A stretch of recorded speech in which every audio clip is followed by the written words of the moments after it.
Hello everyone. I made this video to provide you with some feedback for the last exam that we took. And it was in the form of a case study where we looked at the activity of protein kinase in cancer cells. Okay, so let's go through all of our questions. So in the first question, I asked you to draw the balanced chemical reaction catalyzed by pyruvate kinase. I don't ask you to memorize a lot of structures, but I was hoping that this wouldn't come as a surprise because the entire case study was built upon pyruvate kinase. So I was hoping that you would be expecting this question and would be able to prepare for it adequately. So this is what I was looking for. We have phosphoenolpyruvate. It has a high phosphoryl group transfer potential. It transfers its phosphate group to ADP to form ATP and pyruvate. So again, this is substrate level phosphorylation, and it involves the last step and is the third regulated step in glycolysis. So using what we had learned in class, I asked you to come up with an allosteric activator and inhibitor of pyruvate kinase. So this is the slide from class. Again, the reaction is irreversible and it's regulated. In class, we learned it's inhibited by ATP, which is not only the product of this particular reaction, but also a pathway product. And I also did some research online and I found out that GTP and succinyl-CoA also inhibit it, but you weren't expected to know that. And it is regulated by fructose 1,6-bisphosphate, and we did talk about that in class 2. So here's the slide from that. We showed that the fructose 1,6-bisphosphate stimulates pyruvate kinase by feed-forward activation or feed-forward stimulation. So if you look at this experimental data, you can see that when you add fructose 1,6-bisphosphate, that the curve shifts over to the left, and that gives you a smaller Km, which means higher affinity. So fructose 1,6-bisphosphate stimulates pyruvate kinase by stabilizing its R form. Because that's the last step in glycolysis, this avoids a bottleneck in glycolysis. So if the concentration of fructose 1,6-bisphosphate is high, that means the pyruvate kinase will be active and will be ready for it. Okay, so question 3, I wanted you to write a paragraph where you discuss the importance of pyruvate kinase to glycolysis. And one thing that we should note is that this is the second substrate level phosphorylation, or the second ATP generating step. And that allows the pathway to be ATP generating. Up until this point, it's not. We're at the break-even point. Because remember, we spent 2 ATPs, and we've only gotten back 2 ATPs. So right now, we're at 0. So unless we carry out this last reaction, we won't be to the point where we generate ATP. But if we do carry out this reaction successfully, we will have spent 2 ATPs and generated 4, so the net is 2 ATPs. So without this reaction, there would be no ATP. So you had to have that in your answer. There are some other things that you can be creative with. Many students know the reaction is irreversible. There's a high negative value of delta G0, which you found in question 4. It involves the capture of free energy of the hydrolysis of phosphoenolpyruvate to synthesize ATP. It's regulated, as you described in question 2. And that this product has links to many other biochemical pathways. A lot of people talked about that. So you didn't have to have all of this content to earn full credit on this question, but you did have to talk about the fact that this is really important in terms of the pathway generating ATP. So I wanted to remind you of that here, showing these diagrams that we showed in class, that when we phosphorylate glucose to glucose 6-phosphate, we spend an ATP there, and when we take fructose 6-phosphate and phosphorylate to fructose 1,6-bisphosphate, we also spent an ATP there. So we get it back. Again, you'd have to multiply all of these guys by 2. So we get 2 ATPs here, and not until we get to the last step do we get 2 ATPs here, so that we have our net yield of 2 ATPs. So I asked you to do some delta G0 calculations. Most students did very well on this, and I think that indicates that you did a lot of practicing. So just like everything else, if you practice these problems a lot, you're going to get good at it. So your practice paid off. So the equation was provided, and the delta G0 prime was also provided. R was provided. You did have to know how to convert temperature from Celsius to Kelvin. And if you do the math, you get 3.4 times 3.45 times 10 to the fifth. So that's like 3.45 times 10 to the fifth to 1. So there's a huge product to reactant ratio. So very highly favored in this direction. So under cellular conditions, this is what we typically find. So we should be able to solve for delta G, again, using the provided equation. I should have pointed out in the last question.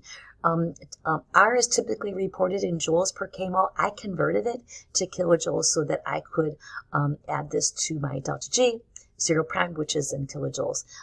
You must convert all of the concentrations to molarities in order to calculate Q. The temperature here is 310 because we're at a cellular temperature of 37 degrees C. And you get a delta G of negative 23.6 kilojoules per mole. And again, lots of practice that we've done in class, outside of class, and recitation and on your own paid off here because we have done these problems many times before. So is this spontaneous? Yes, it is. That negative value of negative 23.6 kilojoules per mole indicates that the reaction is exergonic, that it doesn't require any input of energy from the surroundings to occur. So that means it is spontaneous, and it will go in the direction from phosphoenolpyruvate to pyruvate. So next, the investigators looked at the activity of PKM2, and they assayed it in the presence of oxalate. And I gave you the Lineweaver-Burke plot, and here it is. Here's the structure of oxalate shown in this box. We plot the reciprocal of the velocity, so this would have been milligrams per units because we have the reciprocal of our units as well, versus the reciprocal of the substrate concentration. Our substrate's phosphoenolpyruvate. This blue line is without inhibitor. The orange line is with inhibitor. And these are the equations that we get. So we note by the appearance of the graph that the inhibitor is competitive. So this was shown in class. So that means that the inhibitor binds to the enzyme. Its shape is similar, so it can bind to the active site. So you had to indicate that. But once the inhibitor binds, it doesn't react the same way that the substrate does, and it takes the place of the substrate. So that's how it brings about the inhibition. Here's another another plot showed here from class that the substrate or the inhibitor bind to the active site, but they can't bind at the same time. So again, if we look at the Lineweaver-Burke plot, we can see that the appearance is of a competitive inhibitor, where we know that our Vmax stays the same and our Km goes up. So we can tell by the reciprocals that that's the case. We can also see, if we look at the Lineweaver-Burke plot, that the curves, in fact, do reach Vmax. The Vmax is the same, but our Km is higher. So if we look at the 1/2 Vmax, you can see that the Km is greater. So we can calculate our Vmax. The easiest way to do that is to take the reciprocal of the y-intercept that was given as 0.0038 milligrams per unit, or you can use this -1 to indicate that. So 282 units per milligram are what you get there. If you can calculate the x-intercept, which is -0.443 reciprocal millimolarity, and you get 2.26. So I think my values are slightly different because I did this on Excel, and Excel doesn't round the way you would if you were only given numbers in 2 or 3 sig figs. So again, our y-intercept stays the same, and that means our Vmax is the same. Our x-intercept, however, is much different, and we get a Km apparent that is much greater, almost 10 times as high as the Km without the inhibitor. So in question 7, I asked you to tell me how you knew this was a competitive inhibitor and the characteristics of competitive inhibitors. So oxalate is a competitive inhibitor. It competes with the substrate for binding to the active site of pyruvate kinase. It does it because it structurally resembles the phosphoenolpyruvate substrate. So I have the oxalate structure that I gave you, and there's the phosphoenolpyruvate, and you can see that they do in fact structurally resemble each other. The Vmax stays the same. The Km goes up about 9-fold. Why does that happen? The higher Km, if you think about the definition of Km, Km is that substrate concentration that's required to reach half maximal velocity. Well, in the presence of an inhibitor, it takes a lot more, so that's why the Km goes up.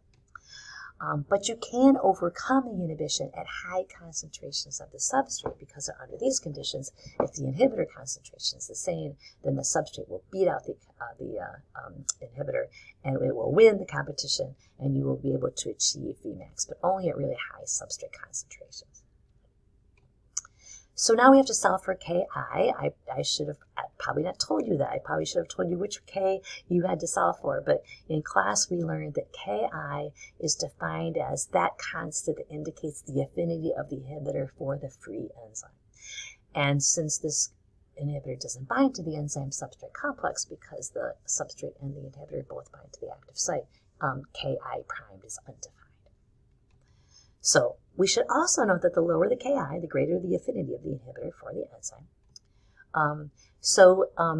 To calculate Ki, you first have to calculate alpha, and the easiest way to do that is to compare the Kms. If you compare the Km apparent with Km, you get an alpha of 8.9. It's important to note that alpha is never less than 1. Alpha is never negative. So this is a way to check your work. And we do know that alpha increases by this factor. The Km increases, by this factor of alpha. So once I have alpha and I'm given the concentration of my inhibitor, I can solve for Ki, which is 0.20 millimolar. I didn't ask you to do this, but you could have at the end. If you compare the Ki with the Km, the Ki is a lot lower. So it looks to me here that the enzyme actually prefers the inhibitor. So in terms of using this as a possible drug, that's a good sign. Although as far as drugs go, Ki's in the millimolar range are actually kind of high. You really want them a lot lower than that. We do our calculations and where I was going with this is that I think this is the easiest way to calculate alpha. There are other ways to do this. One of the things you could have done is you could have looked at the table in the back of your exam and noticed that if you compare the slopes, that the slope increases by this factor alpha. So you can calculate alpha from the slope of the line, but to do that properly, you have to look at the slope of the line with the inhibitor and compare that to the Km and the Vmax without the inhibitor. You will not get the right answer if you don't do it that way. So again, if I look at my data, the slope with a competitive inhibitor, the slope with the inhibitor is alpha Km over Vmax. So that's the slope with the inhibitor. This is the Km without the inhibitor. This is the Vmax without the inhibitor. So the way you would do this is this is the slope. It's given on my Excel plot. So that's the numerical value.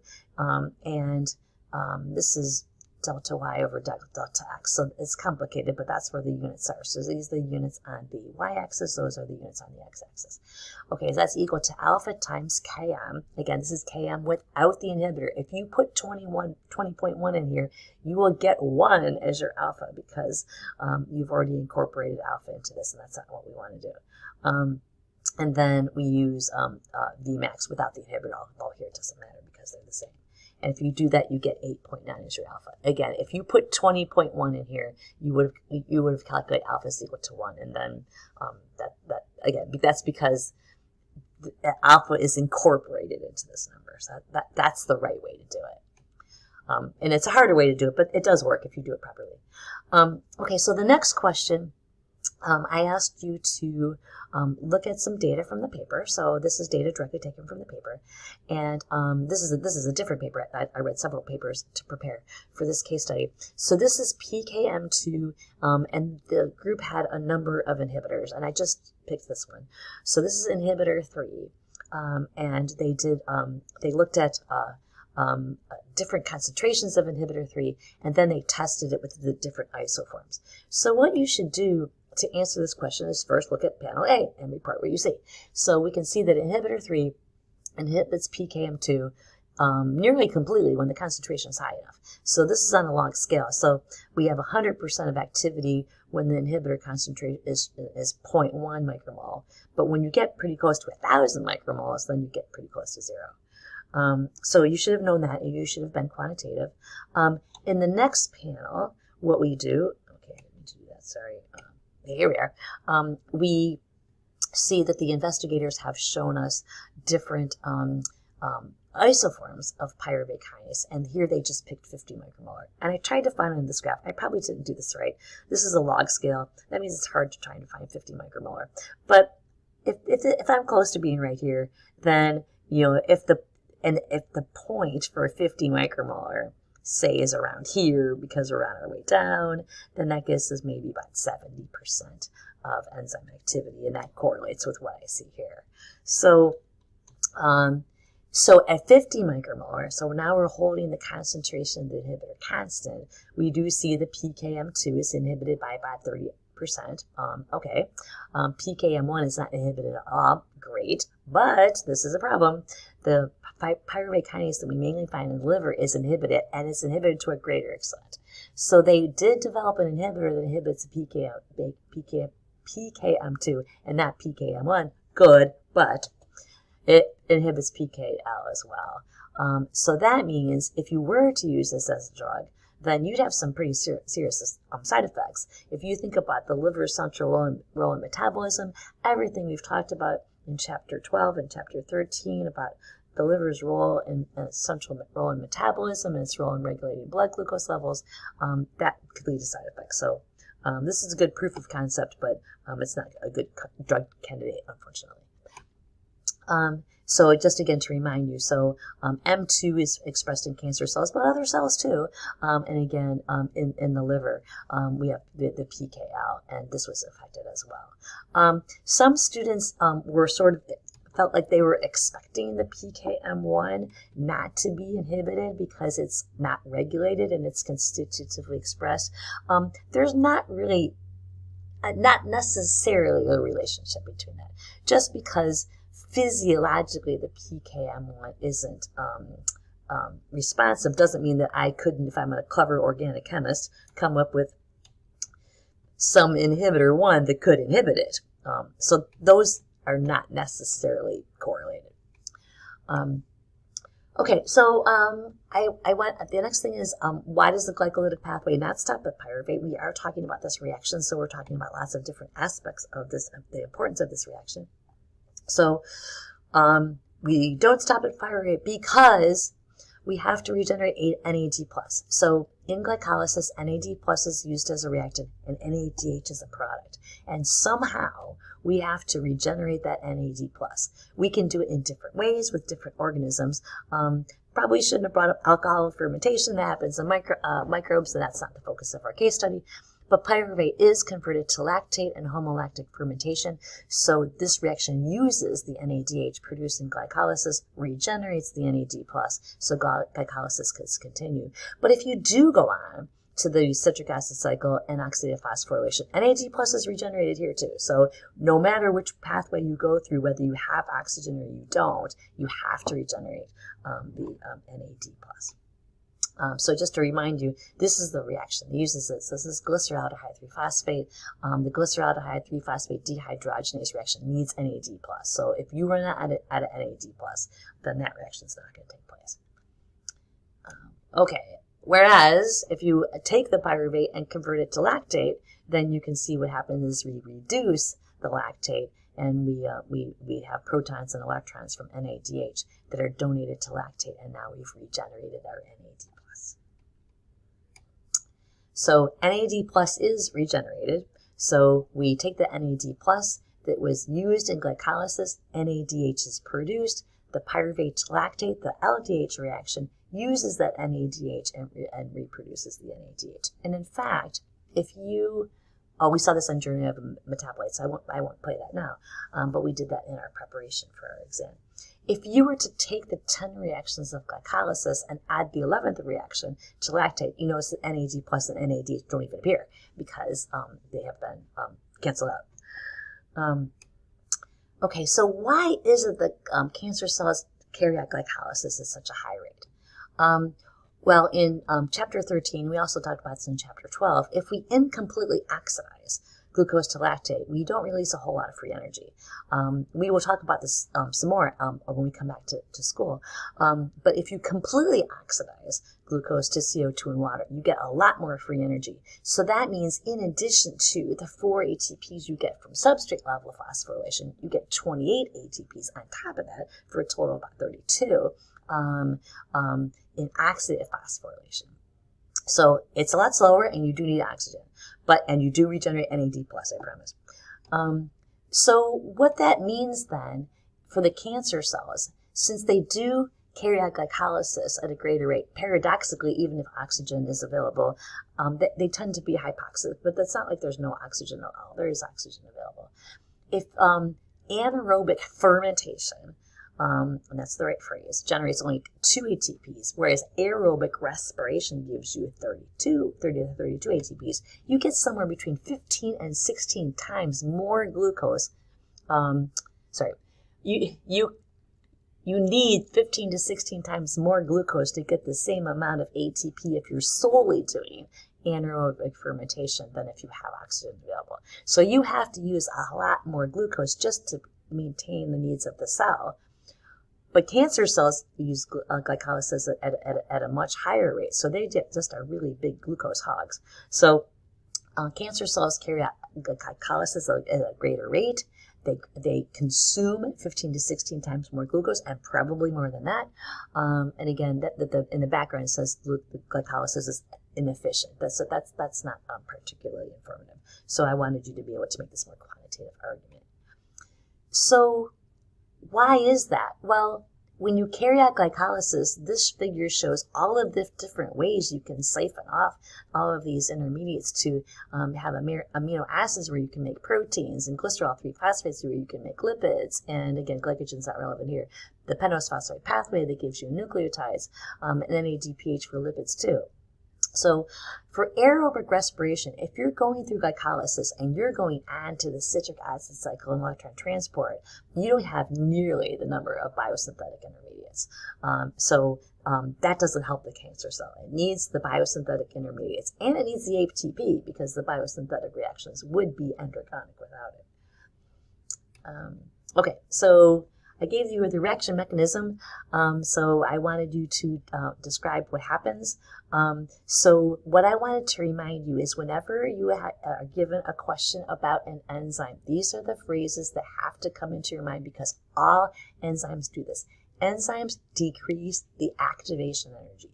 They do that in a number of ways, but the decreasing the activation energy speeds up the reaction. That is what they do. They don't alter the equilibrium constant. They don't alter the delta G. They don't make an unfavorable reaction favorable. What they do is they decrease the activation energy. In class, in chapter 6, we talked about how they do this. They bind substrates. If there was more than one substrate, they put them in close proximity. They orient them so the reaction can occur. Binding to an enzyme decreases their molecular motion, which means makes a reaction more likely. But the big thing is that the enzymes stabilize the transition state. Transition states are inherently unstable. And we learned how the enzymes, by tightly binding to the transition state, stabilizing it and decreasing its overall energy. And all of that combined decreases the activation energy. So even before you get to the question, all of that's got to be in your mind. I did find some papers that describe this reaction, and I decided to redraw it myself on ChemDraw, but I did want to show you the first step, even though I didn't show it you on the exam. Here's phospholipopyruvate, and we have ADP that has magnesium bound. Magnesium is positively charged, and that stabilizes the negatively charged phosphates. So if I just grab this phosphate right here, I form ATP, and then you form this enolate intermediate. So magnesium is going to stabilize this, although I didn't ask you about that. And I am going to need to grab a proton. And it doesn't show that here, so this is the pyruvate that we end up with. But what happens is we grab the proton from the water. And this shows the involvement of 2 of the amino acids that I asked you. But I found another source, and I decided to redraw it. I was hoping that you would find this clear. So what I wanted to remind you is that this is the next step. And if you think about where you're going, you can think about how the enzyme is going to get you there. So we're almost done. We have the carboxylate group here, and we're going to take these electrons and swing them here to form the carbonyl, and then we just need a hydrogen to form that methyl group. So we have electrons in this double bond that can donate electrons to this hydrogen right here, and then that's going to give us our methyl group. So what has to happen is we have a water molecule, and the water molecule donates that proton. So the enolate anion gets the proton not from any side chains on the enzyme, but from a water. Now, it has to be sort of motivated to do that if we're going to be anthropomorphic. So that means that it requires the assistance of serine and threonine. So this dashed line right here, serine forms a hydrogen bond with the water, and threonine does too. And threonine also forms a hydrogen bond with the carboxylate group. So again, you need to know the names of your functional groups and the enolate anion. So together, both of these have to polarize the water molecule in some way that facilitates its ability to donate a proton. So we saw polarization when we talked about chymotrypsin. Remember, aspartate's job was to polarize the histidine, so a proton is donated there. So again, this isn't going to happen by itself. The serine and the threonine, through their hydrogen bonding, are going to facilitate the substrates picking up the proton, facilitate the water donating the proton. So that's what they do. What else? Okay, this is the threonine. So I already told you a little bit about the threonine. So this is the enolate anion. We don't know what the transition state looks like, but it can't look that much different than what we see. It would buff something like sort of in between the bond breaking right here and the bond forming between the hydrogen, somehow like forming this double bond right here in the pyruvate. So the threonine is stabilizing the enolate anion, but what we can infer that it's also stabilizing the transition state, and all enzymes do that. What else? We have lysine and an arginine. And again, here's our enolate anion, and we have a lysine which is positive, and our enolate has a negatively charged oxygen right here. So nice place to form an ion pair. So again, if I'm stabilizing the enolate ion, then maybe this is orienting the substrate, maybe it's stabilizing the transition state. So again, all of those are possibilities.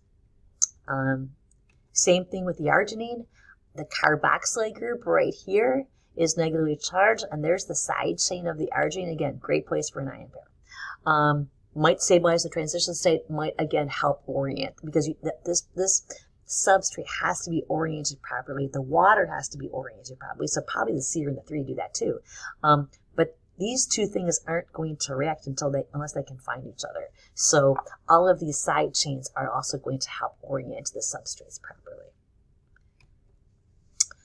So finally, we've been doing lots of diagrams. We did diagrams in recitation, and we did it at our review session. So I gave you a tumor cell, and I wanted you to tell me all the things you learned and how processes are going to be upregulated.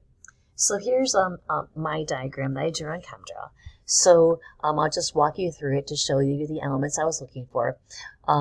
Again, this is a tumor cell. It's not a liver cell. So don't expect it to behave the way we talked about liver cells. So glucose comes in from the host. So it goes through the glucose transporter. HIF is going to upregulate those. And then I just sort of had a brief sketch of glycolysis. I did want to show the fructose 1,6-bisphosphate because I wanted to show the feed-forward stimulation. I did also show a couple of reactions here because when we get to pyruvate, I wanted to show that the LDH regenerated the NAD+, like I showed you before, so I wanted to show that. Lactate is a waste product, so it leaves. The specific enzyme, you couldn't just say pyruvate because I said it was, you couldn't just say pyruvate kinase because this is PKM2. That's the specific isoform that we find in tumor cells. And again, the HIF is going to regulate whether we're in the dimeric form or the tetrameric form. And if I'm going through glycolysis, if this is going to be active, I'm in the tetrameric form. The some of the pyruvate might go into the mitochondria to be converted to acetyl-CoA in the citric acid cycle, but all of this is downregulated. Glycolysis is far the dominant pathway. HIF, though, can also upregulate the pentose phosphate pathway, and we get NADPH and ribose 5-phosphate. That will give us nucleotides, and we can wander into the nucleus and synthesize our DNA, because these cells do rapidly proliferate, so they go through mitosis at a quite high rate. We can make lipids, we can make proteins, so here a sense of how glycolysis is providing intermediates for biosynthesis. And I also just sort of very basically showed how when oxygen goes down, the HIF is translocated into the nucleus. So there it is, binding as a dimer to increase the transcription of all of the enzymes involved in these processes. So you want to just show this as briefly but completely as you could, and don't include anything that's sort of extraneous. Again, this is a tumor cell, it's not a liver cell, so you shouldn't have assumed that anything that we've talked about for liver cells you'd find here. I mean, maybe you do, I don't know, but I didn't provide you with that information. Okay, so question 13, we put it all together. So summarize what you've learned and how to apply it to devise an effective drug treatment. So there are two major themes. One is that pyruvate kinase is important to the survival of the cell. You got to address that. And then cancer treatments involve targeting cancer cells while minimally affecting, if possible, the normal host cells. So let's see how we can do that. So pyruvate kinase is important to the survival of this cancer cell. So you had to say that and you had to support it. So again, the PKM2 expressed by cancer cells can assume that low affinity T form in the dimer and the high affinity R form. If PKM2 is in the dimeric form, glycolysis, it's low affinity, so you can't complete glycolysis, but glycolysis backs up a little bit, and you can use those for intermediates for biosynthetic reactions. And then glucose is less likely to go through glycolysis, so it'll go through gluconeogenesis. Oh, that's a typo. Glucose is diverted to the pentose phosphate pathway. Sorry, I've been recording for 35 minutes, and I'm not going to go back and do this again. Glucose is diverted to the pentose phosphate pathway to provide NADPH and ribose 5-phosphate for nucleotide and nucleic acid synthesis. If PKM2 is in the tetrameric form, then glycolysis can proceed as a high rate, and you get ATP. And you need those for biosynthetic reactions too, because those reactions would be undergonic otherwise, and that doesn't happen. So you need both of these forms kind of balancing, and a lot of students said that, which is really great, for this high proliferation rate that you see in cancer cells. And I just wanted, this is my rudimentary diagram right here. So this is from our textbook. So here we show glucose being diverted either to the pentose phosphate pathway or glycolysis. And again, if the PKM2 is in the dimeric form, then you don't go through glycolysis, but you have all of these intermediates that you can use for biosynthetic reactions, and you can go through the pentose phosphate pathway to get what you need to make nucleic acids. But if you're in the tetrameric form, glycolysis proceeds, you get ATP, and you need that as well. So cancer treatments, whatever they are, have to target the cancer cells without harming the host. So a big part of this is to target only the PKM2. So that's the isoform expressed in cancer cells. And the oxalate looks promising. I mean, its Ki was lower than the Km of the substrate, but some of you pointed out that they didn't look at the other isoforms for oxalate, and you're absolutely right. That's a very good point. Look at the inhibitor 3 studies. They did, and this is difficult because, as we just discussed, that the pyruvate kinase in the liver was also targeted. So I wanted you to note the overlap in tissue specificity, because PKM2 even, that's expressed in cancer cells, but it's expressed in other cells too. And they have some other PKs that can pick up the slack, but you still have to think about how you might target the cancer cells without harming the host.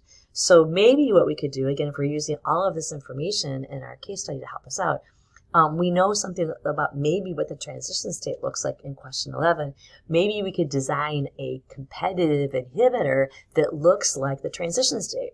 Because remember, the transition state binds more tightly to the enzyme than the substrate. So if I designed something stable that looks like the transition state, that could really help. So some students talked about wanting inhibitors to be covalent, and that is not what we want. We want reversible inhibitors, but we want reversible inhibitors that bind pretty tightly. That doesn't make them covalent. it doesn't make them irreversible. They're still reversible, but the equilibrium lies well in the direction of the inhibitor binding to the enzyme if it binds with high affinity. So again, target the cells without harming the host. A lot of you came up with lots of really other creative ideas besides the PKM2, and you got credit for that. So maybe we do something to prevent the HIF dimer from translocating to the nucleus and upregulating all those enzymes. Maybe we somehow have an inhibitor where we block the glucose transporter. Maybe an inhibitor can bind and block the transporter, as long as it doesn't bind to glucose transporters in normal cells. Maybe we block the lactate transporter that allows the lactase to leave the cell. If the lactate doesn't leave, then again, we just want to target the cancer cells, and that would increase the acidity of the cell, and that would be bad because cancer cells don't like that. So again, you didn't need all of these. If you look at my answer key, everything adds up to well over 15 points. So you had to have a good amount of some of this content, and you did have to address both of these things. So I hope this was helpful, and if you have any questions, come and see me. And thank you for your attention, and thank you for listening.